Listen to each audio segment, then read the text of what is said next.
Company में यदि 55 रुपए की वस्तु बनती है, टीवी पर ऐड होता है, C&F पे माल जाता है, डीलर्स पे माल जाता है, होलसेलर पे माल जाता है, रिटेलर पे माल जाता है, TV C&F dealers, retailer, wholesaler सबके माध्यम से जब माल आम ग्राहक उपभोक्ता तक पहुंचता है तो 55 रुपए की वह वस्तु 100 रुपए या उससे अधिक तक की हो जाती है। बीच के व्यापारियों में, बीच के बिचौलियों में लगभग 45% पैसा बट जाता है। एक दिन में यदि एक व्यक्ति 100 रुपए खर्च करता है तो उसका सीधा सीधा 45 रुपया उस व्यक्ति ने बीच के व्यापारियों को, बीच के बिचौलियों को, टीवी पर ऐड करने वाले C&F डीलर, होलसेलर, रिटेलर सभी लोगों को दे दिया। अपनी जेब का सीधा सीधा 100 रुपए में से 45 रुपए उसने उन बीच के व्यापारियों के लिए कमाया। यह कह सकते हैं यदि एक परिवार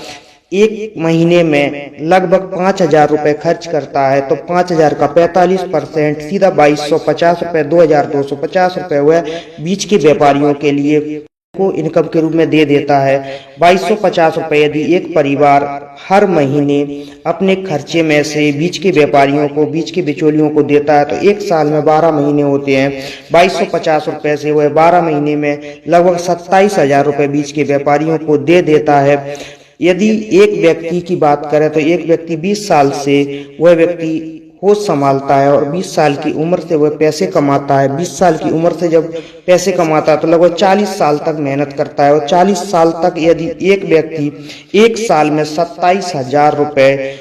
वार्षिक रूप से देता है तो वह 40 साल में 10,80,000 रुपए बीच के बिचौलियों को दे देता है। यह दोस्तों भारत के आम उपभोक्ता की स्थिति कि वो कमाई करता है अपने परिवार के लिए, वह कमाई करता है अपने घर परिवार की सुख समृद्धि के लिए, वह पैसा कमाता है अपने परिवार की संपन्नता के लिए, लेकिन उसको घर गृहस्थी का सामान तो लेना ही लेना होता है। तो टीवी के ऐड से होते हुए, C&F डीलर्स, होलसेलर, रिटेलर से होते हुए वह माल जब उस उपभोक्ता तक पहुंचता है तो 40 साल जो मेहनत करता है, लगभग 60 साल की उम्र में वह